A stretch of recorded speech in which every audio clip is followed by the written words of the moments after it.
We just got brand new details about Operation Midnight Hammer from Defense Secretary Pete Hegseth and the chairman of the Joint Chiefs of Staff. We got screenshots here with me at the Magic Wall to break this all down and for about what we know is retired Colonel Cedric Layton. Colonel, thank you so much for being here. Take us through this mission because it had been in the planning for quite some time. It really has, Manu, and this is the graphic that the DoD provided us with this. So they started, they've been planning this in some ways for over a year, and in other ways they've been doing exercises that kind of did the same thing for up to 2 or more years. Oh, wow. But the key thing is this: the actual operational planning really started a few weeks ago once the direction came from the president to do this kind of thing. So when they left Whiteman Air Force Base, they did it basically right after midnight on the 21st of June, and then they came through and struck the targets in Iran about 18 hours later, so 18 hours and 19 hours later, and they hit the 3 sites that we've been talking about before.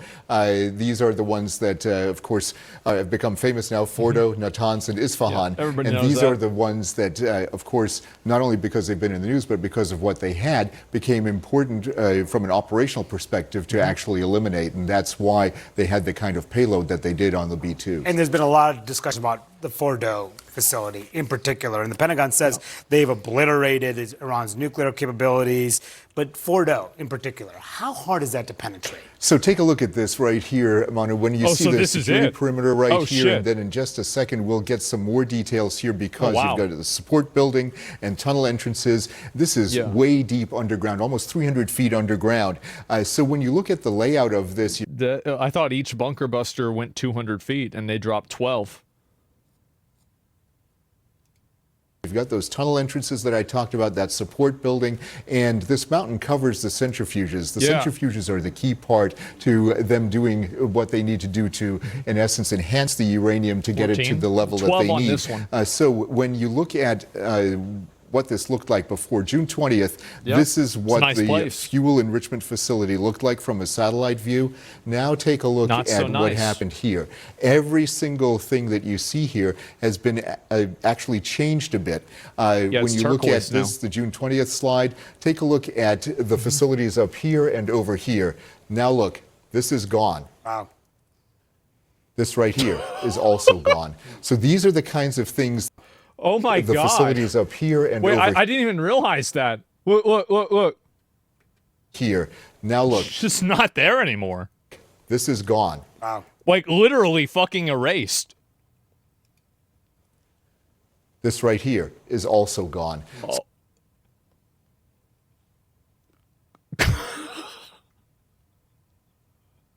Holy shit. So these are the kinds of things that happen. And another thing that's really interesting about this, take a look. This is that support building that we showed earlier. Everything looks intact. These are the tunnel entrances. Now let's take a look. When you go over here, you see that these tunnel entrances have been damaged beyond repair. There's what appears to be smoke damage right here at the support. Well, here's what's so crazy about it. It's the fact that the explosions very clearly penetrated right here. There's no penetration holes anywhere in this area at all. So that means the explosion that happened here ended up collapsing the entire tunnel all the way over here.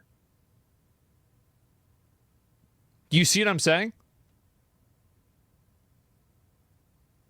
That's a lot of power. Yeah. Building. And then when you look here, see these things right in this area here. These are penetration holes right where the bombs hit. And when you look at, there's actually a further one when you go this way, right up in this area, right here, which shows that there are very key, precise impacts. So if they shot it here, and you had collapses all the way over here, and this is the satellite footage. Right? I mean, this isn't like a guess. This isn't a conversation. It's not an extrapolation. You see it right here. It's cooked. Why is there 3 holes? So they dropped 12 bunker buster bombs. Each B-2 bomber had 2 of them. So they probably dropped both of them at the same time, or maybe one, and then, you know, like they have like these, I'm assuming probably like, you know, laser fucking focus guidance systems. So one of them gets probably almost all the way in, and then the second one goes all the way in. 14 bombs? No, but no, I understand there's the 14 bombs. 12 of them were used on this site. 2 of them were used on another site. So only 12 were used here. There were 14 total, but only 12 were used. That's why you see 6 holes. That they struck, and the idea here was to get at the because it's 2 bombs from each and one. use it with multiple bombs so that they could go down deep enough to eliminate the possibility of them even enriching the uranium. And we'll see if they've done that. The Pentagon says this thorough evaluation is still ongoing. And meantime, there's this concern, real concern about retaliation from the Iranians against U.S. assets in the region. There are a lot of them. I'm surprised that Trump, as the content president, didn't have a camera there to record it. And I'm not even kidding. Like, the fact that, like, they didn't have a drone over there to watch this shit happen, I'm kind of mad about.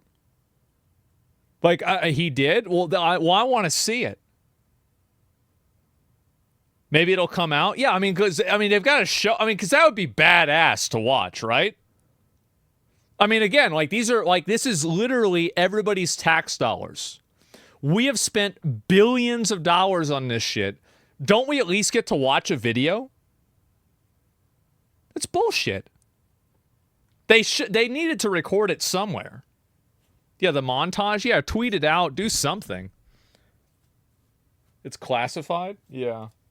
Thousands of troops as well. Yeah, basically 40,000 troops throughout the Middle East, Manu, and especially concentrated in the Persian Gulf region. And what's across the Persian Gulf? Iran itself. So that means that it's within missile ranges of not only the long-range missiles, obviously, but short-range missiles as well, that the Iranians could easily lob into the areas such as the United Arab Emirates, Qatar, Bahrain, Kuwait, and Iraq. So those are the kinds of things that our forces have to worry about from a force protection standpoint.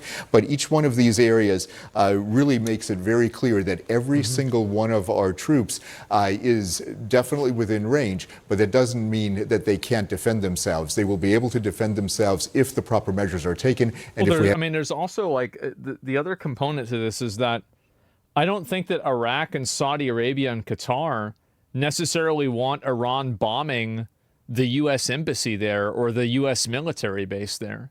Because, I mean, from their perspective, these are Iranian missiles and bombs going into their country. So I haven't had anybody bring this up. I don't think anybody's brought this up at all. But, like, there's a massive diplomatic problem there when Iran just starts indiscriminately shooting missiles into these other countries and being like, oh, well, we're just trying to hit the American base. I don't think that these other countries are just going to be like, oh, okay, understandable, we get that. Yeah, nobody said that. Iran said it has sleeper cells in the U.S. and the Homeland Security issued a statement of warning of heightened threat environment. More justification for why it was the right choice. Wow. So they have all these terrorist sleeper cells. Uh-huh. Huh. Sure seems like we made the right call there then. Have the right intelligence when it comes to Iranian intentions. Yeah, that's everything that the U.S. is watching for right now, that next step that the Iranians may take. Colonel Layton, thank you so much for breaking this all down for us. You bet, Manu. Wolf, back to you. All right, Manu, I'm joined now by CNN national security analyst Beth Center. Beth, thanks so much for joining us. What kind of intelligence gathering is happening right now to ensure that the Pentagon's original assessment that had been made public, that these Iranian assets... I'm really surprised that we haven't had any good videos of this. Because I feel like any time that any of these other bombings have happened, like there's just been like so many videos. And like with this, it's like there's nothing. ...obliterated is actually accurate. Right. So there are going to be multiple different kinds of sensors and overhead imagery. This could be the 2026 Air Force recruitment video. The funny thing is that you might actually be right. They might be saving it for a recruitment video to release it as like a big trailer or something like that. As well as trying to maybe listen in on what people are saying. The Israelis have a human network of spies. So all of these things will come together in the intelligence community. We call it all source intelligence. We're taking things in from everywhere we can to put together a picture of what happened inside that hall. But in addition to that, everybody, at least all of us on the outside, are asking the question, where is all of Iran's highly enriched uranium and their centrifuges? Can we say that with these 3 sites hit, that there aren't other, that HEU, enriched uranium, and the centrifuges haven't been secreted away to covert facilities that I would say we would be crazy to think they didn't have, to use a double.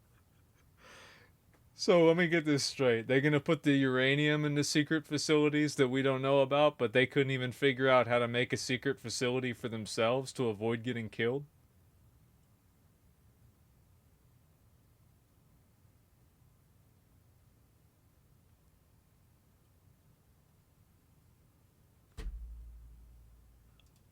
Negative. The U.S., as you know, Beth, is now in a heightened state of alert in the region for possible retaliation. How is the U.S. intelligence community now monitoring any potential Iranian-related threats? Well, a couple of different ways. Again, looking at all the groups that are very well known, that have been tracked over many years because they have attacked U.S. troops throughout the region for, a long time.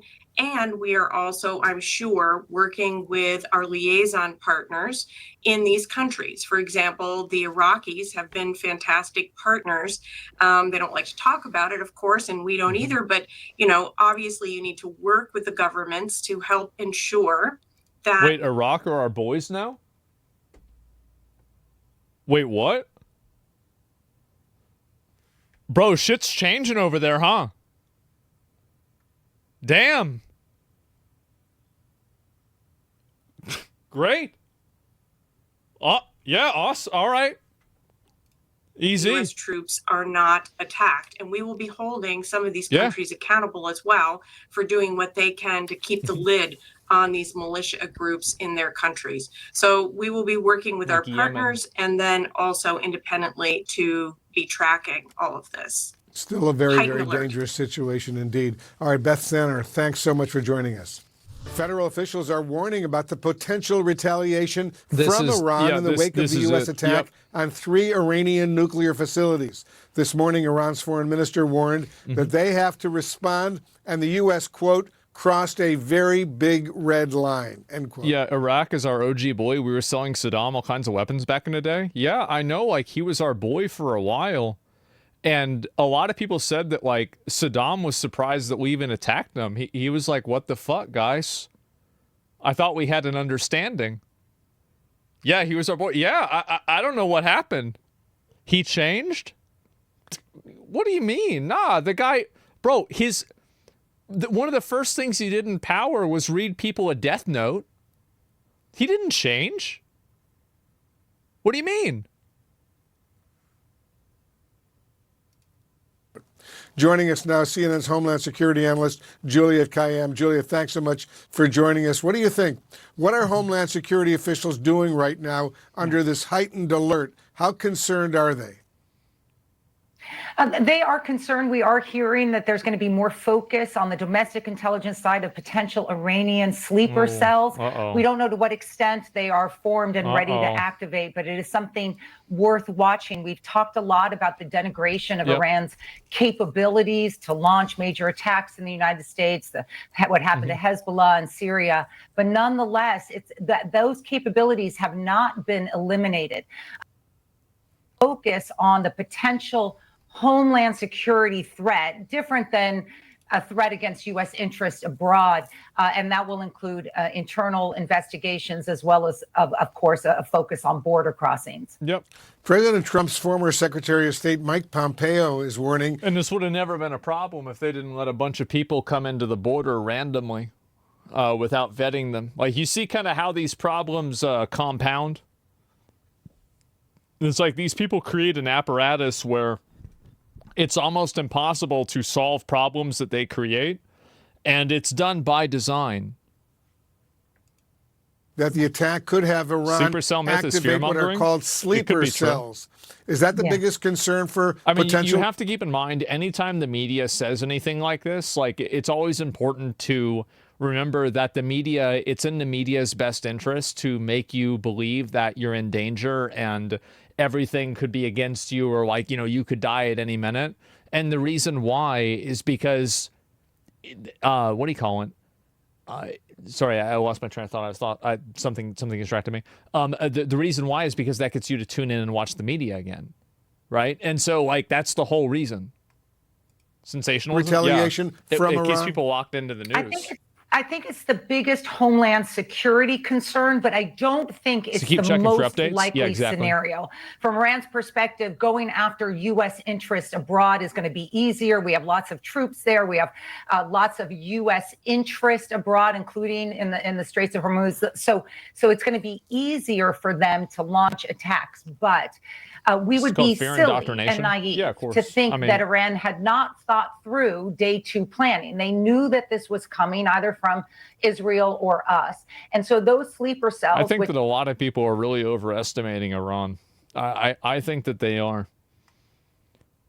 I mean, I could be wrong, but like, so far, a lot of the stuff that they've done, it really just hasn't seemed that impressive. Which may have been followed for some time. They may have gone dark. That is the kind of thing that a very aggressive FBI is going to have to look after now. And a Homeland Security Department, which has been really focused on ICE enforcement, is going to have to shift gears and focus on both cyber potential attacks or, of course, physical attacks here. Whether they have the capacity or the manpower now, we don't know. But that if they're looking to the concerns here in the homeland, that's what they're going to need to do at the Department of Homeland Security. Julia Kayyem, as always, thank you very much for joining us. I think you might have some level of retaliation. It's not out of the question. I think it's definitely possible. I mean, like, starting a conflict with any country, and then you're also going to have, keep in mind, you're going to have people that are just crazy that are going to go out on a limb and start trouble in general, right? I mean, that's obviously what's going to happen. So I wouldn't really put a lot of stock or value in that. I think that people get very scared very easily, but in a general sense, I don't think it's really something that you would worry about or you need to worry about. Do you think Americans are safer today or Friday? I'm genuinely curious. I think we're probably in more danger now than we were on Friday. I think so. I'm sure that your point is that, you know, that's an indication that it was the wrong decision. But obviously that's short-sighted thinking. So Americans might be more in danger today or tomorrow or in the next 6 months, but you have to look beyond that. You have to look at are we safer in the long run? Are we safer in a global sense? Are we able to, you know, achieve goals that we have without worrying about this problem? So the entire idea that, like, the only way that you should look at this is the day-by-day basis, that's how you lose the long game. There's a lot of people that are very short-sighted, and it causes them to end up losing over time. And yes, I do think that every step that Iran gets farther away from nuclear program is ultimately a step that makes everybody in the world safer, including Iranians. So that's what I think in general.